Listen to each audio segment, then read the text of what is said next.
Mesdames, Messieurs, bienvenue en ces lieux.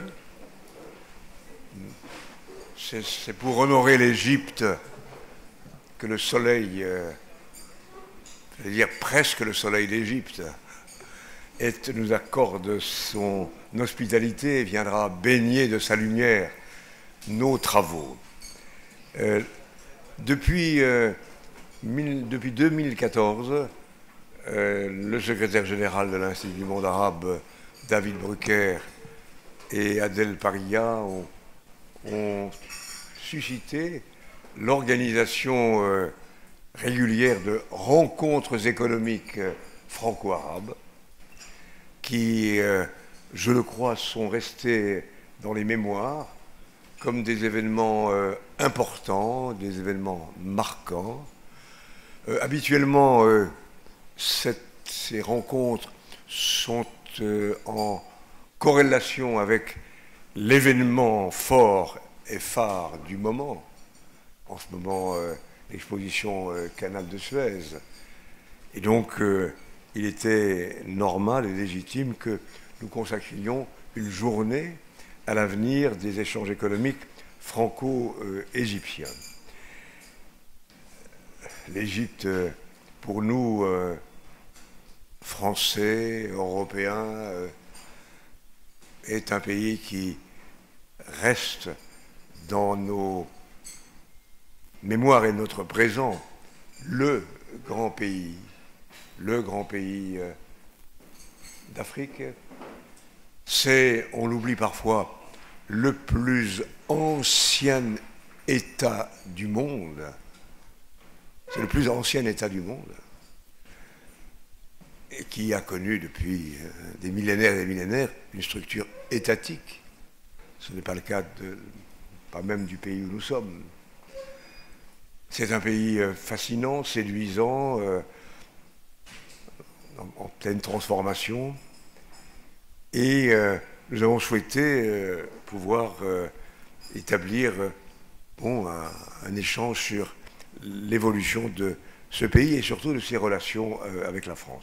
Et je salue Madame la ministre auprès du ministre français de l'économie et des finances, Madame Delphine Génie-Stéphane, Madame la ministre égyptienne de la planification, du suivi et de la réforme de l'administration, Allah Elmi El Saïd, et Madame la ministre égyptienne de l'investissement et de la coopération internationale, Madame Sahar Nasr, ainsi que toutes les personnalités que vous êtes, mesdames et messieurs.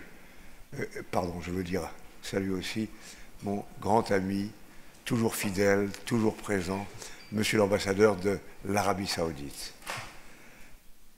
Et d'autres diplomates, sans doute, je n'ai pas encore vu ce matin, qui vont nous rejoindre, et toutes les personnalités, évidemment, notamment économiques, qui vont participer à cet événement.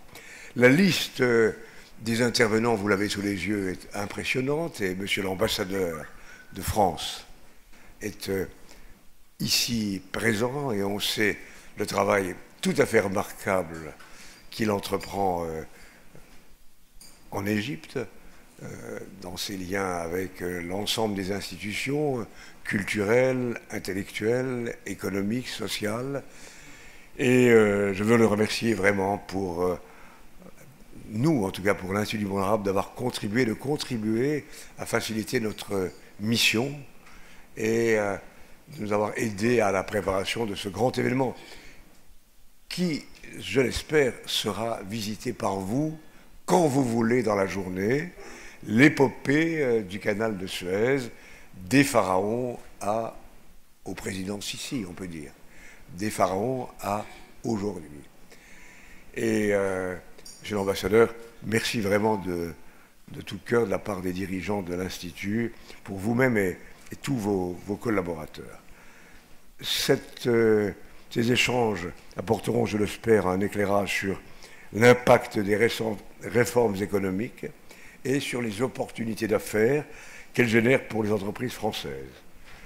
Elles livreront également leur expertise sur les secteurs à fort potentiel, tels que le développement urbain ou les énergies renouvelables. Avant de laisser la parole, je serai très bref, à mesdames les ministres, 3 ministres, 3 femmes. Je tiens à remercier chaleureusement les partenaires de cette édition spéciale des rencontres économiques du monde arabe, Engie, la Fondation Total, Saint-Gobain, Suez, Crédit Agricole, CIB, RATP Développement, Le Point Afrique, France Média Monde, le Conseil franco-égyptien des affaires et naturellement Monsieur l'ambassadeur de France et Monsieur l'ambassadeur d'Égypte. Je veux aussi remercier l'équipe qui a organisé l'événement, Adèle Paria, Pauline de Gombert, Clarisse Tessandier. Voilà, j'ai accompli mon office, maintenant je vais être un auditeur attentif pour mieux savoir, mieux comprendre et mieux agir. Mesdames les ministres, vous êtes les bienvenus.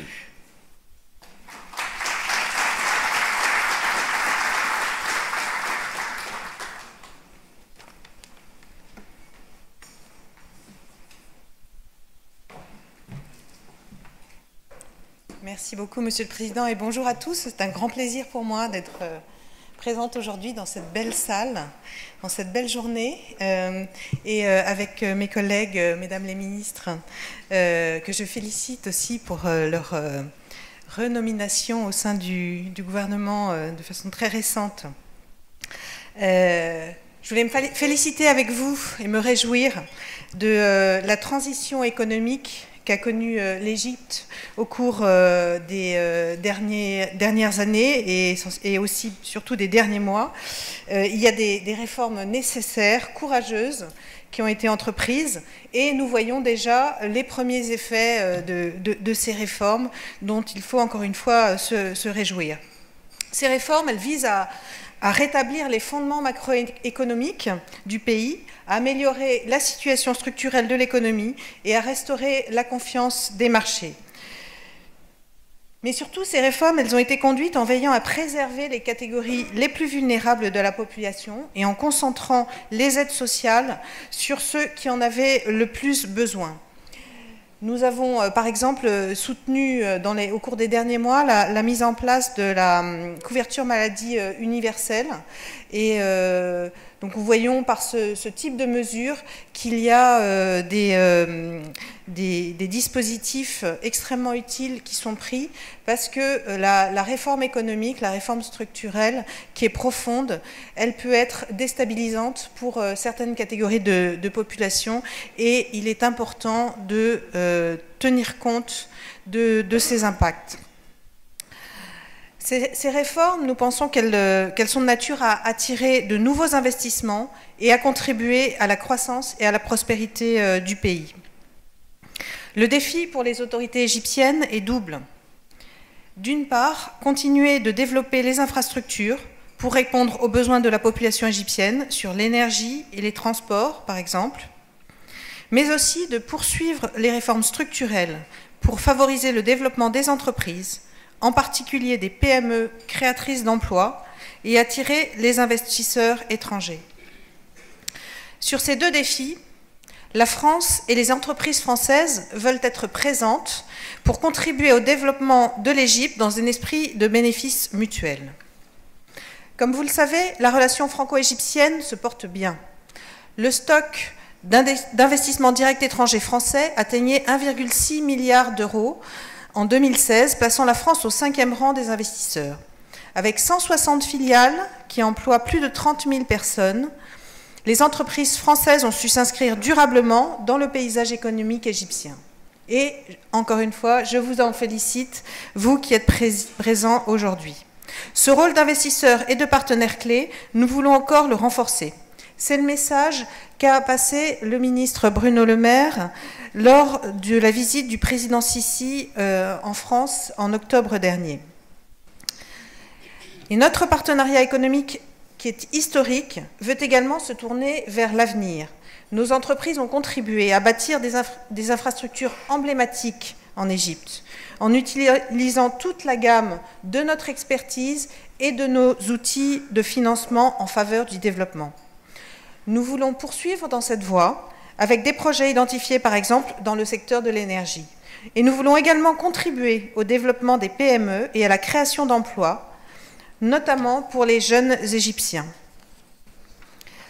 Les entreprises françaises ont un rôle clé à jouer et je sais qu'elles souhaitent accompagner cette transition économique et contribuer à la réalisation des projets structurants de l'économie égyptienne. Mesdames les ministres, vous voyez d'ailleurs réunis ici un petit échantillon des entreprises, grands groupes, PME, qui ont investi en Égypte. Elles continueront de le faire dans tous les secteurs définis comme prioritaires par les autorités égyptiennes. Les entreprises françaises l'ont montré. Elles croient au potentiel de l'Égypte comme terre d'investissement. La présence française est particulièrement diversifiée, industrie, infrastructures, transport, distribution, télécommunications, services, agroalimentaire, énergie. Autant de secteurs où les entreprises françaises font avec confiance le pari de l'Égypte. Et cette confiance ne date pas d'hier. Quand nos entreprises s'engagent, c'est pour le long terme. Beaucoup d'entreprises françaises sont présentes en Égypte depuis des dizaines d'années et sont restées fidèles à votre pays, même pendant les temps difficiles qu'il a pu traverser. Pour plusieurs, elles souhaitent encore accentuer leur présence dans votre pays. Elles y créent des emplois. Elles contribuent au transfert d'expertise entre nos deux nations. Elles contribuent à renforcer et enrichir les liens qui nous unissent historiquement. Signe de l'intérêt jamais démenti que les entreprises françaises portent à l'Égypte, en 2 ans, 3 délégations du MEDEF se sont rendues en Égypte et d'autres sont annoncées dans les mois à venir. La ville durable, l'économie numérique et d'autres secteurs en pleine croissance suscitent toujours un vif intérêt parmi nos entreprises. Gageons que d'autres secteurs émergeront, comme l'économie de la santé, puisque l'Égypte est engagée dans une grande réforme de son assurance maladie, ou comme l'économie portuaire, avec là encore d'ambitieux projets.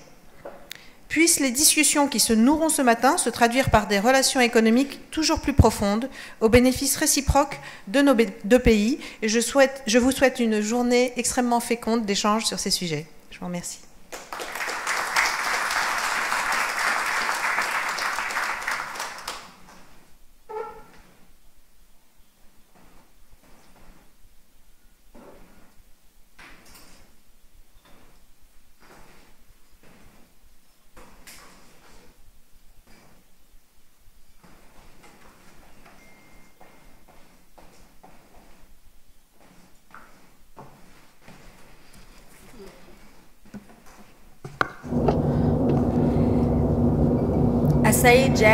Monsieur Jacques Lang, président de l'Institut du monde arabe, Madame Delphine Génie-Stéphane, secrétaire d'État auprès du ministre français de l'économie et des finances, Madame Hala El-Saïd, ministre égyptien de la planification, du suivi et de la réforme de l'administration, Monsieur Pierre Stéphane Romaté, ambassadeur de France en Égypte. Je voudrais commencer par remercier les organisateurs de ce forum économique. Nous tenons toujours à participer à ces forums organisés par l'IMA pour consolider les rapports économiques entre la France et l'Égypte. Je voudrais également souhaiter la bienvenue aux investisseurs partenaires dans le développement. Je voudrais également souligner l'importance de l'exposition qui est organisée et qui traite l'épopée du canal de Suez depuis les pharaons jusqu'à nos jours à l'occasion de l'anniversaire, du 150e anniversaire de l'inauguration du canal de Suez, ce qui reflète l'excellence des rapports stratégiques entre la France et l'Égypte. Et ce sont des rapports qui connaissent actuellement un développement considérable dans l'ensemble des secteurs. En effet, les dirigeants politiques de nos 2 pays veillent de près pour assurer la continuité de la coopération constructive qui reflète la position des 2 pays, leur histoire et la profondeur de leur rapport et qui vise à dessiner un meilleur avenir pour nos 2 peuples. La France a toujours voulu consolider ces rapports en participant aux investissements, aux projets d'investissement conformément aux priorités de l'Égypte. Je voudrais ici souligner, comme l'a dit ma collègue, la ministre, pour dire qu'il faut continuer ces investissements, sachant que l'enveloppe de coopération économique actuelle s'élève à 1,2 milliard d'euros. Et la France participe également à travers l'Union européenne ou la Banque européenne de reconstruction. La France soutient toujours les projets de développement en Égypte. Les subventions qui sont apportées par la Commission européenne sont de l'ordre de 109 millions d'euros. Et également, le ministère de la coopération et de l'investissement de nos deux pays œuvre toujours à consolider nos rapports. Nous avons deux axes. Un axe sur la coopération internationale et avec les ministères des Finances et l'AFD, et un autre axe qui traite des investissements, comme l'a dit ma très chère homologue, et nous veillons à consolider et augmenter les investissements français en Égypte. Et donc, la consolidation ne se fait pas simplement par, bien sûr, soutenir les établissements qui veulent, les institutions qui veulent investir chez nous dans l'infrastructure, le transport, l'industrie, les télécoms, la technologie, mais également dans pour les PME, également dans le domaine agraire, dans le domaine de la santé. Je voudrais également dire que la France soutient le projet d'assurance maladie qu'on présente à la Banque mondiale. Je voudrais saisir cette occasion pour remercier nos partenaires français pour ce partenariat très fort durant les 4 dernières années. Et également, je voudrais souligner la participation du secteur privé en France, de la France en Égypte. La France est un des plus grands investisseurs dans l'ensemble des secteurs. Le nombre des sociétés françaises qui œuvrent en Égypte s'élève à 160 entreprises, avec un total d'investissement qui s'élève à 4 milliards d'euros. Et donc, juste l'année dernière, les investissements français ont doublé et cela veut dire que les investisseurs français et les entreprises françaises ont confiance dans le programme de réforme que nous entreprenons. Je voudrais souligner également que au cours des dernières heures, la plus grande française qui construit les chantiers, le chantier naval a été construit et je voudrais remercier Monsieur l'ambassadeur pour son soutien et il est très important d'investir davantage, mais donc cette entreprise qui s'occupe de son chantier naval est là pour la première fois en Égypte et nous espérons qu'elle soit vraiment une plateforme dans la région. Eh bien, les investissements français sont très diversifiés dans le secteur, par exemple, de l'industrie, dans le secteur alimentaire et dans l'ensemble des secteurs qui touchent le consommateur. Il y a de très grandes entreprises qui non seulement investissent en Égypte, mais qui, à partir de l'Égypte, exportent vers le monde arabe et vers l'Asie, en se lançant à partir des usines égyptiennes. Nous voulons que l'Égypte soit un phare et soit un pôle pour toutes ces industries.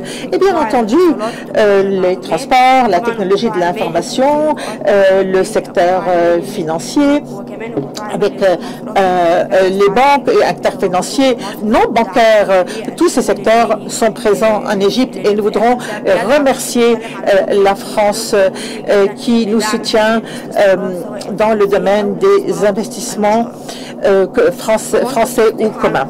Et après la ratification de la nouvelle loi sur l'investissement, nous avons constaté un grand nombre d'entreprises françaises. Par exemple, L'Oréal a doublé ses investissements avec de nouveaux produits au cours de l'année précédente. Et là, je souhaiterais souligner que dans notre ministère, nous œuvrons en étroite collaboration avec ces entreprises françaises pour faciliter les procédures et les démarches. Nous avons organisé une réunion ce matin avec notre homologue française afin de résoudre ces problèmes et de supprimer les obstacles pour poursuivre la coopération avec ce pays frère qu'est la France. Et je voudrais saisir cette occasion pour remercier l'ensemble des investisseurs en Égypte. Nous pouvons également prendre avantage de cette réunion, de cette rencontre ici, comme nous allons entendre M. Karim Rafat nous parler de cela.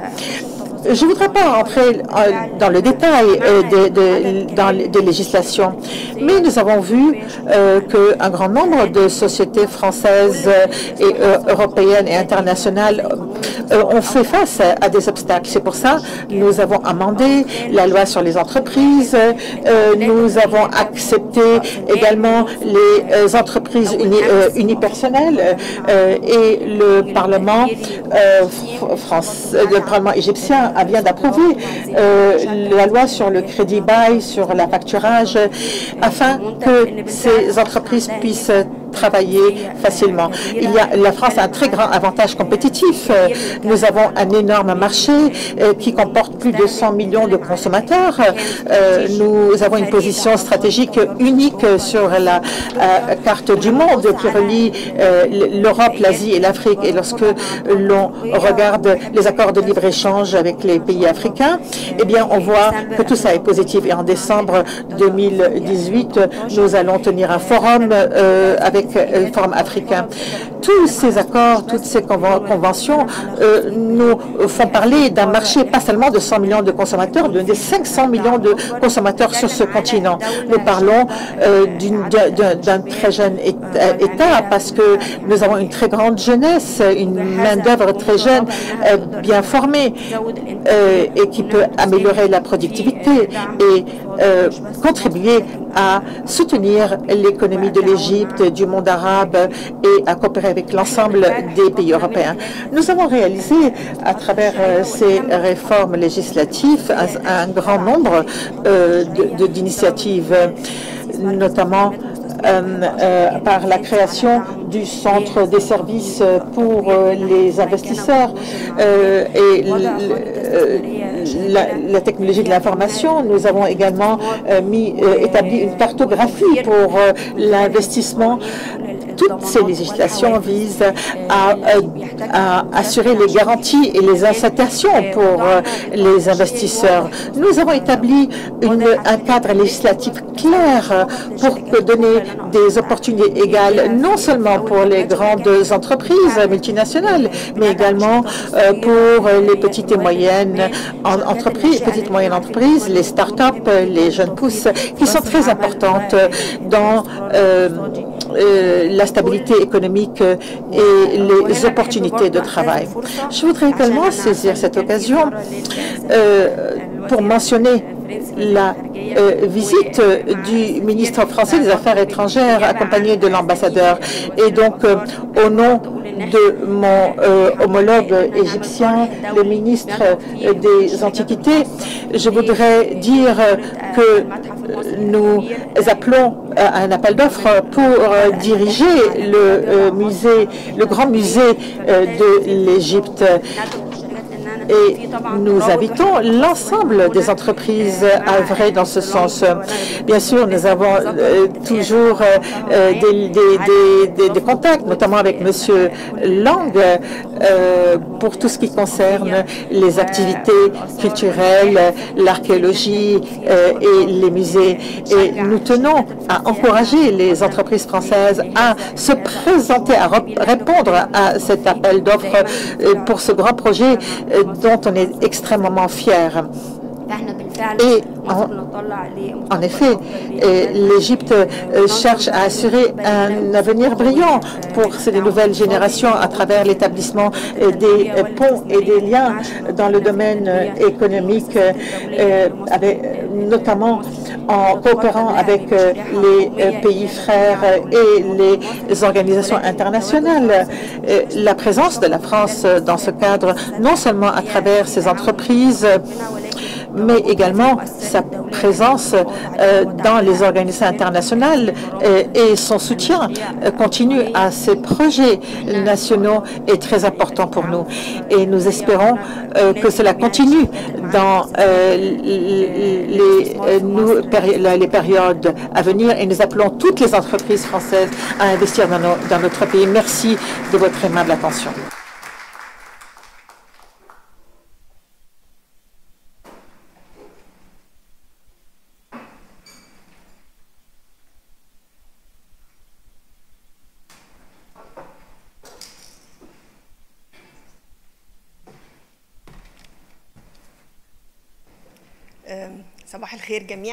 Bonjour à tous. Monsieur Jacques Lang, président de l'Institut du monde arabe à Paris, Madame Delphine Génie Stéphane, secrétaire d'État auprès du ministre français de l'économie et des finances, Madame Sahar Nasr, ministre égyptienne de l'investissement de la coopération internationale, Mesdames et Messieurs, ambassadeurs et entrepreneurs et représentants des sociétés en Égypte et en France. Je voudrais exprimer ma joie de participer aujourd'hui à cette rencontre économique organisée par l'IMA, cette rencontre qui porte sur l'avenir des échanges franco-égyptiens. Je voudrais ici remercier particulièrement Monsieur Jacques Lang. Je le remercie pour le rôle central que joue l'IMA au fil de plus de 4 décennies presque, afin de renforcer les relations de coopération entre la France et le monde arabe. Je suis témoin de ce rôle qu'a joué Jacques Lang depuis un grand nombre d'années.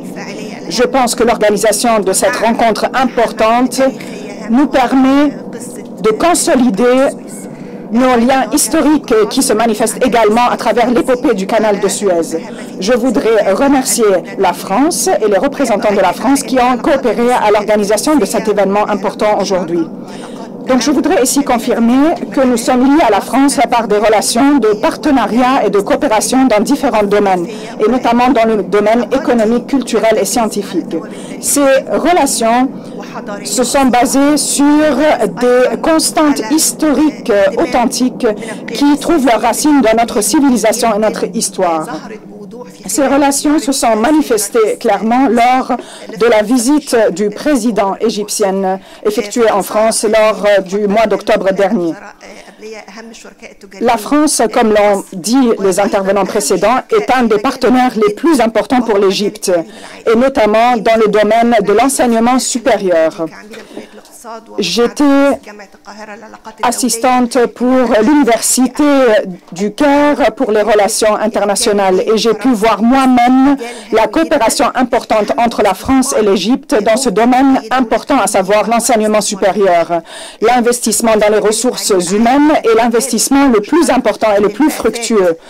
Il y a eu donc une coopération dans ce domaine grâce à des missions d'échange d'étudiants égyptiens qui sont venus en France, qui ont pu visiter des centres d'excellence. Nous avions des centres d'excellence au sein de toutes les universités égyptiennes et il y a eu des programmes de double diplôme et des filières françaises au sein des universités égyptiennes. Tout ceci a contribué à former un grand nombre d'étudiants qui ont pu jouir d'un enseignement intéressants et excellents et qui ont pu contribuer à renforcer nos institutions et nos établissements d'enseignement en Égypte. Donc, ce domaine est un domaine porteur pour la coopération. Il s'agit là d'un secteur qui a une valeur ajoutée et il s'agit d'investissements à long terme qui nous garantira un avenir meilleur pour nos citoyens. Permettez-moi de saisir cette occasion importante pour vous informer des efforts de développement qui sont entrepris en Égypte depuis les dernières années. En Égypte, Nous avons connu des moments très difficiles. Il y a eu des défis très importants auxquels l'Égypte a dû faire face.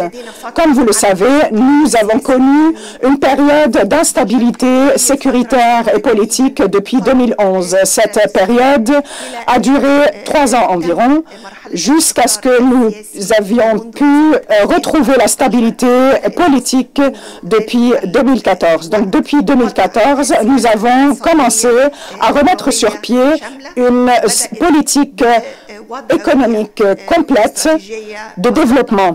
Nous avons mis en œuvre une vision à long terme qui s'intitule Vision Égypte 2030. Et cette vision stratégique a un lien avec tous les programmes successifs, annuels ou à moyen terme que met en œuvre l'Égypte. Le gouvernement égyptien tient et veille à la continuité des efforts et au bon enchaînement entre les différents plans de développement, qu'il s'agisse de plans annuels ou de plans à moyen terme. Au sein du programme à moyen terme, nous avons mis en œuvre un programme de réforme économique en novembre 2016. Ce programme de réforme économique se distingue par ce qui suit. C'est la première fois que nous entreprenons une réforme structurelle au vrai sens du mot. Nous avons pour la première fois refusé les patchs de réparation facile. Pour la première fois, nous nous attaquons aux sources des problèmes, aux sources de la maladie de l'économie égyptienne. Ceci était une décision courageuse des dirigeants politiques dans notre pays qui ont pris conscience de la nécessité de s'atteler aux vrais problèmes par leurs racines afin de soigner de façon pérenne l'économie égyptienne. Nous avions eu des problèmes que nous avions au passé essayé de régler en nous attaquant simplement aux symptômes de ces problèmes sans vraiment éliminer les racines du mal. Donc, nous essayons de nous attaquer aux racines des problèmes pour avoir une stabilité pérenne. Nous avons donc une vraie réforme économique qui se base sur des bases saines et sur des réformes structurelles au vrai sens du mot. Donc, cette réforme requiert la confiance des investisseurs et ceci a été mentionné par notre collègue. Donc, cette réforme aboutira à la croissance économique. Cette réforme a porté sur plusieurs axes, à savoir la réforme de la structure existante grâce à plusieurs lois qui ont été adoptées. Dans les lois mentionnées par ma collègue Dr Sahar, il y a eu des lois en matière d'investissement, des lois sur les licences industrielles, les lois de sortie de marché, les lois sur les entreprises et pour la première fois, nous avons une loi pour les services civils qui s'attaque aux problèmes nombreux dont souffrait l'appareil de l'État auparavant. Le deuxième axe de notre réforme est un axe très important, à savoir la mise en œuvre de la structure et de l'infrastructure nécessaires pour le développement. L'infrastructure égyptienne s'est détériorée au cours des précédentes années. Nous avions connu cette détérioration pendant plusieurs années car l'investissement et la production s'étaient arrêtés pendant 3 ans entre 2011 et 2014. Les taux de croissance avaient baissé. Donc, ces taux de croissance étaient inférieurs aux taux de croissance démographique. Il n'y avait pas de ressources nécessaires pour maintenir la structure existante et donc l'infrastructure s'est vachement détériorée. Aujourd'hui et lors des 4 années précédentes, nous avons vu un grand élan et un souffle positif en matière d'investissement, en infrastructure, dans les routes, dans les télécommunications, dans le domaine de l'énergie. Tous ces investissements sont des investissements sans précédent, qu'il s'agisse du réseau routier qui a été développé avec des montants d'investissement 4 fois supérieurs à ceux qui ont été investis au cours de toutes les années précédentes. Je pense que chaque investisseur emmène avec lui des besoins de transport, des besoins d'énergie. Et donc, nous avons préparé le terrain pour vous pour investir en Égypte. Nous avons également créé beaucoup de villes que nous appelons des villes de développement. Leur nombre est devenu 18 villes économiques nouvelles et nous essayons d'étendre la surface de ces villes de développement avec un taux de développement de 13%. Nous nous demandons, y a-t-il eu des résultats positifs? Oui, effectivement. Nous voyons dès aujourd'hui les fruits positifs de cette réforme. Le taux de croissance aujourd'hui atteint 5%, à savoir le plus haut taux de croissance économique que nous avons pu obtenir lors des 7 précédentes années. Le plus important ici est de savoir que ce taux de croissance économique est porté par les investissements. Il y a eu vraiment un changement dans notre modèle économique. La croissance se fait grâce aux investissements aujourd'hui. Donc, les investissements sont le moteur de cette croissance. Il ne s'agit pas uniquement de garantir un taux de croissance élevé, mais de s'assurer que ce taux de croissance est basé sur des investissements pour garantir la pérennité de cette croissance dans tous les secteurs économiques. Nous remercions Dieu car l'économie égyptienne est une économie basée sur une diversification des secteurs. Donc, nous portons notre attention sur un axe très important, à savoir l'axe de l'emploi. Tous nos efforts visent à améliorer les conditions de vie de nos citoyens et de créer plus de chances d'emploi pour nos citoyens. Nous avons réussi à baisser les taux de chômage de 13 ou 14% à 6 à 10% uniquement en ce qui concerne le chômage et nous espérons pouvoir contenir le chômage à 8% dans les années à venir. En outre, aujourd'hui, nous avons des réserves en devises qui se chiffrent à 44 milliards de dollars et ceci couvre 8 mois d'importation. En 2013, nous couvrions uniquement 3 mois à peine d'importation. Donc, ceci nous prouve bien qu'il y a eu déjà des résultats positifs grâce à ces efforts de réforme. Nous avons encore du chemin à faire et nous allons continuer les efforts lors des 4 prochaines années et dans le cadre du projet d'action à moyen terme, nous essayons d'entreprendre des réformes sociales pour réaliser un vrai développement équilibré entre les secteurs et entre les régions géographiques en Égypte. Nous essayons d'axer nos investissements sur le citoyen égyptien. Nous nous intéressons donc de près aux citoyens et nous essayons d'augmenter les investissements en faveur du citoyen dans le domaine de la santé, de la recherche scientifique, de la culture. Nous essayons d'augmenter les taux de participation de la femme et des jeunes à ces efforts et à l'économie. Je voudrais vous donner un exemple ici pour vous informer des services apportés à la femme et à la jeunesse en particulier. En ce qui concerne la jeunesse, chez nous en Égypte, 50% des jeunes ont moins de 20 ans. Donc, nous essayons d'établir un contact permanent avec la jeunesse. Nous avons des plateformes de communication régulières entre nos dirigeants politiques et la jeunesse, et les représentants de la jeunesse. Ici, nous avons entrepris un geste vers la jeunesse qui est un geste sans précédent au niveau mondial. Le président de la République rencontre des groupes de jeunes de tous les gouvernements égyptiens au sein de cette plateforme de contact entre les dirigeants et la jeunesse. Nous veillons à la participation de tous à ces contacts. Nous avons également un programme pour un magistère en matière d'administration publique et nous espérons avoir 1500 diplômés grâce à ce programme de coopération universitaire. Nous avons également un programme présidentiel pour le leadership, et ce, grâce à l'accord de coopération que nous avons signé avec Monsieur le Président, qui a signé un accord avec l'ENA et avec un centre de formation pour la jeunesse en France.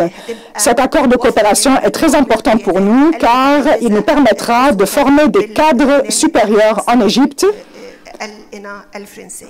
et ce, en s'inspirant des programmes de formation à l'ENA en France. Nous avons également un programme pour l'entrepreneuriat et les initiatives d'entrepreneuriat et répandre cette initiative d'entrepreneuriat au sein des universités. Nous essayons de changer la mentalité des jeunes en Égypte.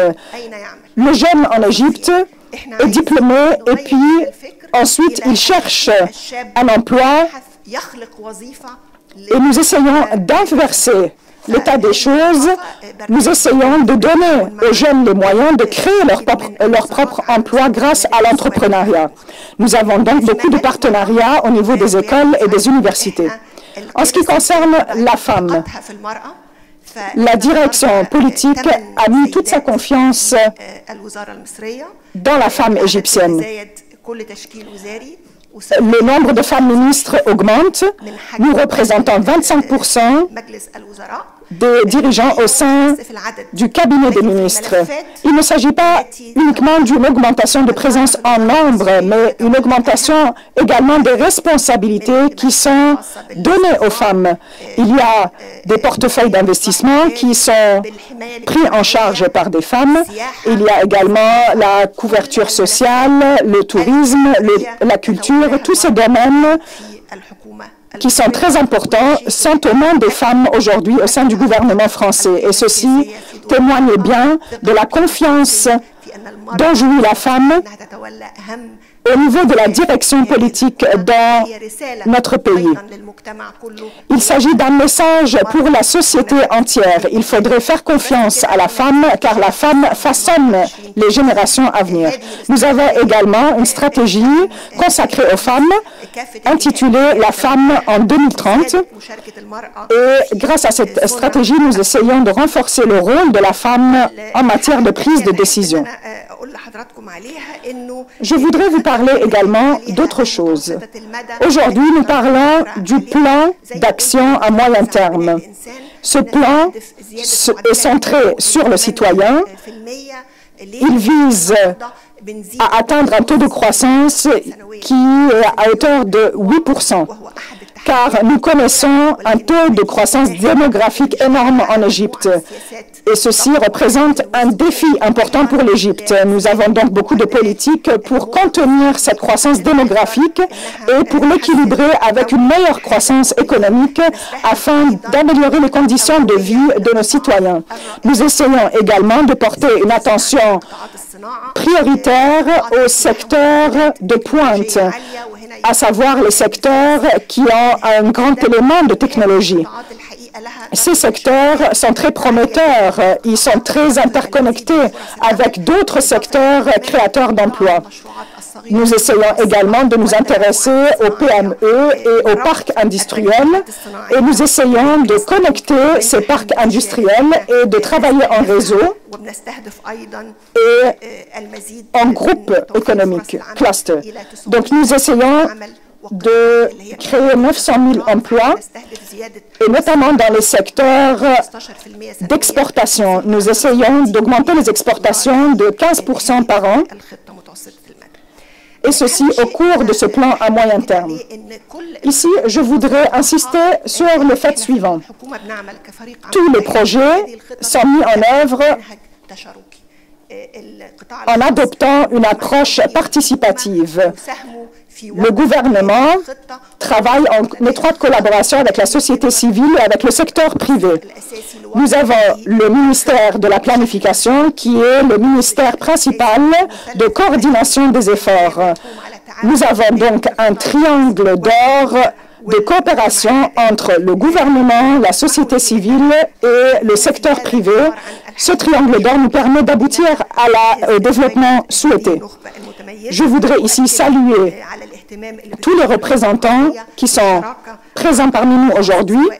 Nous accordons une grande importance au sein du gouvernement au partenariat avec le secteur privé, qu'il s'agisse de développement global ou de développement de certains secteurs en particulier. Nous sommes tout à fait conscients au sein du gouvernement que le secteur privé est un partenaire essentiel qui nous permettra de créer les emplois souhaités.